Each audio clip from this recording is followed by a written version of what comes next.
자,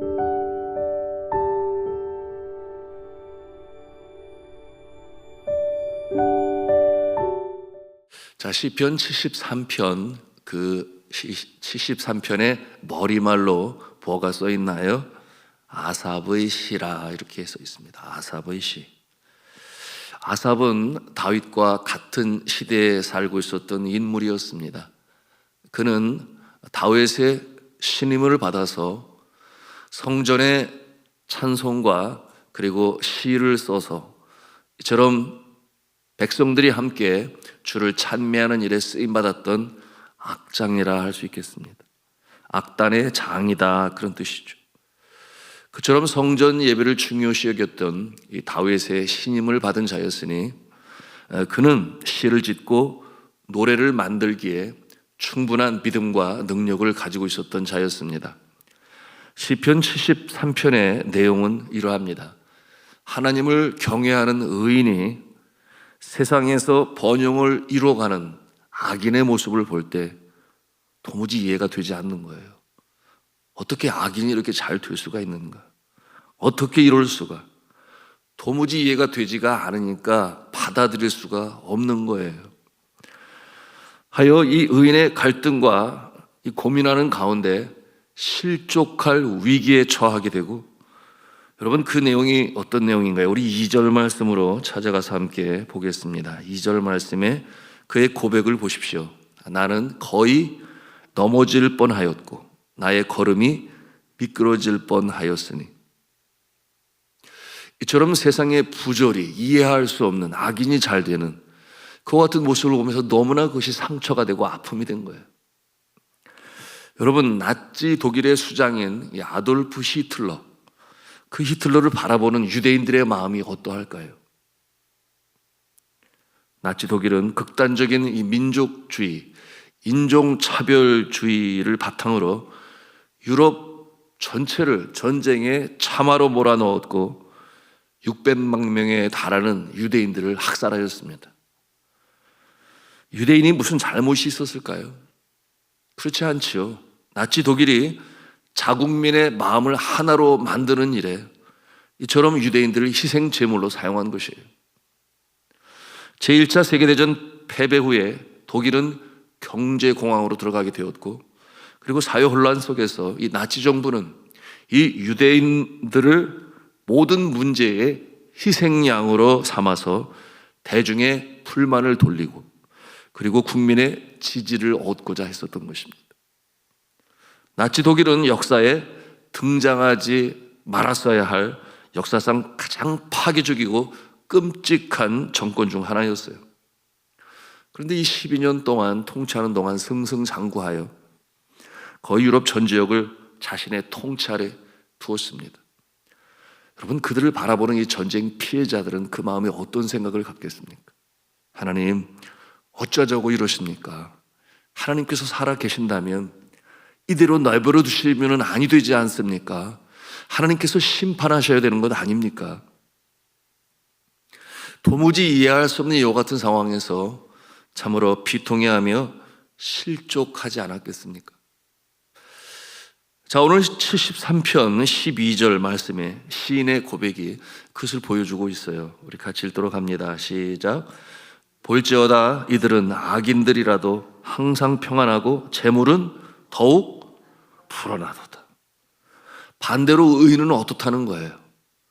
이어지는 13절 말씀이죠. 같이 읽습니다. 시작. 내가 내 마음을 깨끗하게 하며 내 손을 씻어 무죄하다 한 것이 실로 헛되도다. 내가 선하게 살아도 죄 없이 살아도 그게 무슨 소용이냐. 악한 자들이 더 잘 되는데 그들이 더 떵떵거리고 잘 되는 그 모습을 바라볼 때 나의 선함이 무슨 소용이 있겠느냐. 이렇게 참 한탄하는 모습을 우리가 봅니다. 이 이해할 수 없는 이 부조리, 사회의 구조악, 여러분 그 악에 분노하며 이해하게 해달라고 하나님을 붙잡고 씨름한 선지자가 있었죠. 그 이름은 하박국 선지자입니다. 하박국 그 이름 자체가 끌어안다, 씨름하다 그런 뜻을 가지고 있는데요. 이 하박국이 그와 같은 고뇌 속에, 번민 속에 하나님 앞에 하소연했습니다. 하박국서 1장 13절에 그의 고뇌에 찬 외침이 이러합니다. 주께서는 눈이 정결하심으로 악을 참아 보지 못하시고 패역을 참아 보지 못하시거늘 어찌하여 이 거짓된 자들을 방관하시며 악인이 자기보다 의로운 사람을 삼키는데도 잠잠하시나이까. 그의 고통으로 이 울부짖는 호소에 하나님께서는 답을 하시나요? 뭐라고 말씀하시나요? 오늘 이 시편 기자의 질문도 마찬가지예요. 하나님의 답은 무엇이겠습니까? 하박국 선지자는 그 답을 듣기 위해서 분주한 일상의 현장에서 벗어나서 한적한 곳으로 나아가 홀로 하나님을 대면합니다. 그것은 성루라고 했는데요, 하박국 2장 1절에 이렇게 기록되어 있습니다. 제가 읽습니다. 내가 내 파수하는 곳에 서며 성루에 서리라. 그가 내게 무엇이라 말씀하실런지 기다리고 바라보며 나의 질문에 대하여 어떻게 대답하실는지 보리라 하였더니 내가 파수하는 곳에 서리라, 성루 위에 서리라. 여러분, 이 성루는 먼 곳에서 적이 오는지 안 오는지를 살피는 참 한적한 곳이래요. 그런데 그가 거기 서 있는 이유는 이 부조리한 세상, 악이 잘 되는 모습에 대한 하나님의 답이 무엇인지를 듣고자 하여 그곳에 섰는데, 그것은 바로 하나님과 대면하는 자리요, 또한 그러기에 기도하며 질문하는 자리예요. 이와 같은 모습을 성루, 그런데 성소로 해석을 하였으며, 오늘날 이 시대에 이와 같은 성소는 바로 이 새벽에 기도하는 예배당이 될 수 있고, 또한 여러분의 기도의 골방이 될 수 있습니다. 그곳에 서서 주님이 뭐라고 답을 하시는지 내가 보리라, 바로 이런 내용이에요. 자, 그렇다면 이 성루에 서서 응답을 기다리는 하박국에 하나님께서는 과연 답을 주시나요? 네, 하나님께서 그에게 답을 주십니다. 응답하여 말씀하시는데요, 이제 그 내용이 하박국서 2장 2절과 3절의 말씀인데 이러합니다. 여호와께서 내게 대답하여 이르시되 너는 묵시를 기록하여 판에 명백히 새기되 달려가면서도 읽을 수 있게 하라. 이 묵시는 정한 때가 있나니 그 종말이 속히 이르겠고 결코 거짓되지 아니하리라.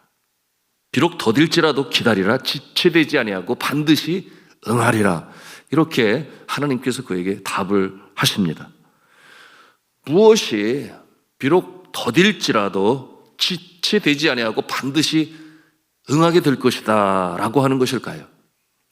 하박국 2장 4절 이하에 쭉 이 악한 자들이 어떻게 수치를 당하고 멸망당하고 고통에 처할 것지에 대해서 하나님께서는 하박국에게 말씀을 하십니다. 그 한 부분을 제가 읽겠습니다. 하박국서 2장 6절에서 8절 말씀인데요, 화 있을진저 자기 소유 아닌 것을 모으는 자여 언제까지 이르겠느냐. 볼모 잡은 것으로 무겁게 짐진 자여 너를 억누를 자들이 갑자기 일어나지 않겠느냐. 너를 괴롭힐 자들이 깨어나지 않겠느냐. 내가 그들에게 노략을 당하지 않겠느냐. 내가 여러 나라를 노략하였으므로 그 모든 민족의 남은 자가 너를 노략하리니 이는 내가 사람의 피를 흘렸으며 또 땅과 성읍과 그 안의 모든 주민에게 강포를 행하였음이니라. 이게 무슨 말씀이에요? 하나님께서 심판하시겠다라는 거예요. 하나님께서 불꽃 같은 눈으로 그 악행을 바라보시는 그 하나님께서 그들을 가만 내버려 두시지 아니하시겠다, 이런 말씀입니다. 철퇴를 높이 들어서 그들을 향하여 내려치시겠다, 이와 같은 내용으로 하나님께서 답을 하셨습니다. 여러분, 앞에서 언급한 이 나치 독일은 12년 만에 패망하게 되죠. 완전히 무너지고 이 아돌프 히틀러는 참으로 비참하게 그의 인생 마지막을 맞이하게 됩니다. 독일군이 이 베를린 전투에서 패전하여 이제 전쟁이 패전으로 끝나게 될 것이 너무나 분명해진 그때가 1945년 4월 30일이에요. 베를린의 이 피러엄 폐호에서 자신의 머리에 총을 쏘아 자살합니다. 그리고 그 곁에 있었던 그의 부인 에바 브라운도 청산가리를 먹고 동반 자살을 했습니다. 여러분, 그것이 끝일까요? 그렇지 않죠. 이제 그들에게는 영원한 영벌, 지옥 불이 기다리고 있지 아니하겠습니까? 그처럼 부주의한 세상, 이해가 되지 않는 이 사회의 모습, 그 악인이 잘 되는 모습을 보며 슬퍼하며 고뇌하는 오늘의 시편 기자는 바로 이 하박국 선지자와 공통점이 있습니다. 어떠한 공통점인가? 하나님의 응답을 받는 모습에 있어서 그 공통점을 가지고 있어요. 자, 오늘 말씀 16절 이어지는 17절 말씀 함께 읽도록 하겠습니다. 시작. 내가 어쩌면 이를 알까 하여 생각한즉 그것이 내게 심한 고통이 되었더니 하나님의 성소에 들어갈 때에야 그들의 종말을 내가 깨달았나이다. 아멘. 언제 그들의 종말을 깨달았다고 그랬어요? 내가 성소에 들어갈 때. 하나님과의 개인적인 대면을 통하여 깊은 아픔과 고뇌를 가지고 주님 앞에 나가 기도하는 그때, 그 성소에 들어갈 때 하나님의 그 선하신 뜻을 나는 깨닫게 되었고 분별하게 되었다. 그렇게 말씀하고 있습니다. 자, 주 안에 살아가는 성도 여러분, 이 새벽 기도 시간, 이 자리가 그와 같은 자리가 될 수 있기를 주님의 이름으로 축복합니다. 여러분의 삶 가운데 이해가 되지 않는 부분, 성소에 들어갈 때 주님께서 응답하셔서 깨달음을 주시고 오직 의인은 믿음으로 말미암아 살리라. 그것이 하박국 선지자에게 주셨던 하나님의 답이었어요. 환상을 바라보며 믿음을 가지고 소망 중에 그날을 포기하지 않는 모습, 마침내 하나님께서 역사하심을 체험하게 될 것이다. 그런 뜻이에요. 자, 무엇을 깨달았다는 것일까요? 말씀을 드린 것처럼 악인이 벌을 받아 하나님께서 반드시 심판하신다라고 하는 것을 깨닫게 되는데요. 그 내용이 이제 18절, 19절 내용이죠. 우리 18절, 19절 말씀을 같이 읽습니다. 시작. 주께서 참으로 그들을 미끄러운 곳에 두시며 파멸에 던지시니 그들이 어찌하여 그리 갑자기 황폐되었는가 놀랄 정도로 그들은 전멸하였나이다. 그 어느 한순간 갑자기 황폐해지게 되고 그들은 전멸당하는 이와 같은 역사가 나타나는데요. 지난 2011년이에요. 사회학자들은 그 해에 여러 기이한 모습을 보게 되는데요. 독재자들이 한꺼번에 죽거나 망하게 되었어요. 그러므로 그 해는 A bad year for dictators. 이게 뭐냐면 독재자들에게 가장 나쁜 해, 이와 같은 해로 그렇게 명명했습니다. 왜냐하면 리비아의 독재자, 여러분 들어보셨을 가다피, 이 무아마르 가다피는 2011년 10월 20일에 내전 중 반군 세력에 의하여 생포되어 사망했습니다. 그런가 하면 이집트의 독재자인 이 호스니 무바라크, 2011년 2월에 시위로 인해서 대통령직에서 쫓겨나게 됩니다. 그리고 재판을 받죠. 그런가 하면 튀니지의 독재자인 진 엘 아비딘 벤 알리, 2011년 1월 대규모 시위로 인해서 사우디아라비아로 쫓겨나는, 그런가 하면은 우리가 그 이름을 잘 알고 있습니다. 북한의 독재자였던 김정일, 그의 12월에 심장마비로 사망했습니다. 어떻게 그렇게 한꺼번에 죽고 한꺼번에 멸망할 수 있을까? 사람들은 의아해했어요. 의아할 것도 없어요. 여러분, 사람의 생명의 수완이 하나님께 달려 있습니다. 하나님께서 손보시고 하나님께서 심판하시는 거죠. 그러므로 사회학자들은 그와 같은 내용을 가지고 어떠한 명제를 내렸는가? 독재자들의 죽음은 특정 역사적 격변기에 집중되는 경향이 있다. 집중적으로 이와 같은 역사가 나타난다는 거예요. 하나님이 참아보시다가 마침내 공의를 세우셔서 세상 사람들로 하여금 깨닫게 하신 하나님의 손길이 그렇게 한꺼번에 이루어질 수 있음을 우리에게 나타내 보여주는 것입니다. 그러므로 비참한 그들의 말로는 결국 하나님의 심판이다, 우리는 해석할 수 있어요. 여러분 중에 누군가가 해코지로 인하여 마음에 억울함이 일고 마음에 쓴뿌리가 내리지 말아야 되는데 정말 너무 힘들어하고 어려운 상황 가운데 처하시는 분 계십니까? 나는 선하게 사는데 왜 나쁜 사람들이 저렇게 잘 되는가? 왜 나만 고통을 당하는가? 왜 하나님께서는 내버려 두시는가? 심판하셔야 되는 거 아닌가? 뭐 이런 생각 가질 수 있습니다. 여러분, 하나님께서 심판하십니다. 왜냐하면 하나님은 공의의 하나님이시기 때문에, 하나님은 정의의 하나님이시기 때문에 하나님은 그냥 그대로 내버려 두시지 아니하세요. 그러므로 원수 갚는 일에 여러분 얽매이지 마시기 바랍니다. 그러므로 마음의 평안도 잃고 안정도 잃고, 여러분 그와 같은 그 마음은 뼈를 사기는, 내 자신을 힘들게 하는 모습이 됩니다. 여러분, 원수 갚는 것이 누구에게 있다고 그랬어요? 하나님께 있다고 그랬어요. 그러니까 내가 원수 갚는 일로 마음 상해하지 마시기 바랍니다.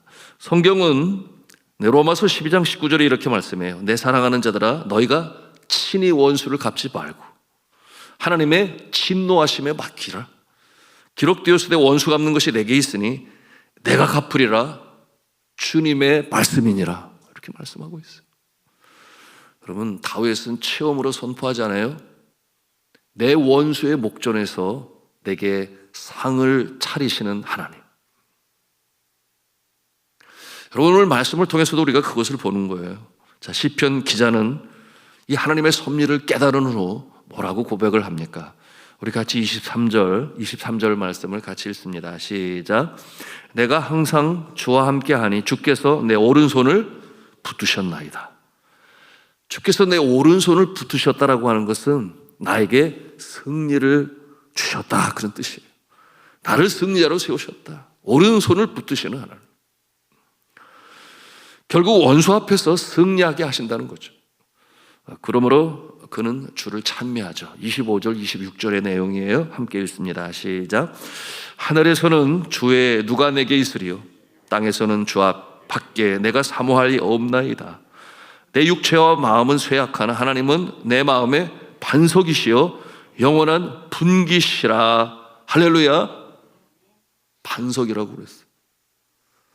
그럼 주님이 말씀하셨잖아요. 모래 위에 세운 집은 바람이 불고 창수가 나면 여지없이 무너지지만, 그러나 반석 위에 세운 집은 아무리 바람이 불고 창수가 나도 끄떡이 없어요. 반석 위에 세우시는 하나님은 마침내 의인을 높이 세우시고 주님의 공의를 나타내시고 이 땅의 정의를 이루어 가시는 하나님 아버지신 줄로 믿으시길 바랍니다. 그러므로 내가 어떠한 처지에 있든지 몸도 힘들고 마음도 힘들어 그야말로 주저앉고 싶을 때가 있을 때, 여러분, 내가 전심으로 의지할 분, 반석이시고 또한 영원한 분기시신 여호와 하나님 아버지이신 것입니다. 자, 그렇게 의지하고 위로를 받기 위해서는 우리가 어떻게 해야 되는가? 오늘 이제 결론적으로 주시는 말씀이 이제 28절의 결론인데요. 우리 28절 말씀을 같이 읽겠습니다. 시작. 하나님께 가까이 함이 내게 복이라. 내가 주 여호와를 나의 피난처로 삼아 주의 모든 행적을 전파하리이다. 아멘. 그것은 바로 하나님께 가까이 나아가는 것이라고 그랬어요. 그러므로 주와 함께 동행하는 것이 복이라고 말씀하고 있습니다. 자, 오늘도 우리는 하루를 살아내야 합니다. 광야와 같은 인생이죠.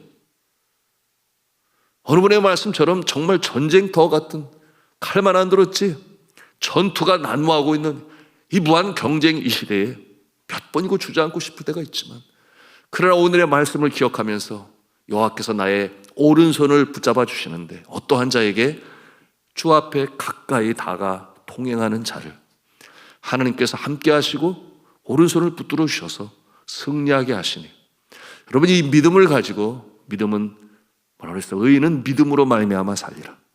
여러분이 소망 중에 오늘을 이겨나가시는 주 안에 복된 성도 여러분 다 되시기를 주님의 이름으로 축원합니다.